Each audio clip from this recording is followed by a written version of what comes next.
आपण पाहताय क्राईम मुक्त महाराष्ट्र। रोखोक वार्तांकन, रोखोक बातमी। धारदार शस्त्राचा धाक दाखवून व्यापाऱ्यांकडे खंडणीची मागणी करणाऱ्या आणि जबरदस्तीने पैसे उकळणाऱ्या एका 15 वर्षाच्या अल्पवयीन मुलाला चंदननगर पोलिसांनी ताब्यात घेतले। हे प्रकार रविवार दिनांक 7 जुलै रोजी दुपारी 12च्या सुमारास वडगाव शहरी भागातील साईनाथ नगर चौकात घडलाय।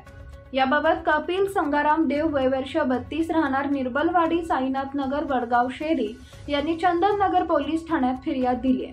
त्यानुसार साईनगर येथील अष्टविनायक चौकात राहणाऱ्या 15 वर्षाच्या अल्पवयीन मुलावर भारतीय न्याय संहिता कलम 308(2), 308(5), आर्म ऍक्ट कलम 425 नुसार गुन्हा दाखल करून ताब्यात घेतलाय। पोलिसांनी दिलेल्या माहितीनुसार फिर्यादी यांचे साईनाथ नगर येथे बालाजी होलसेल अँड ट्रेडर्स नावाचं दुकान आहे।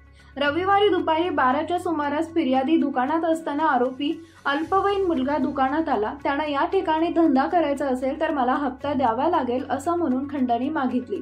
फिर्यादी यांनी पैसे देण्यास नकार दिला असता त्याने धारदार शस्त्राचा धाक दाखवून फिर्यादी यांच्याकडून जबरदस्तीने 200 रुपये घेतले। तसेच परिसरातील इतर व्यापाऱ्यांकडून देखील खंडणी स्वरूपात पैसे उकळले। पोलिसांनी आरोपीवर गुन्हा दाखल करून त्याला ताब्यात घेतला आहे। पुढील तपास पोलीस करत आहेत।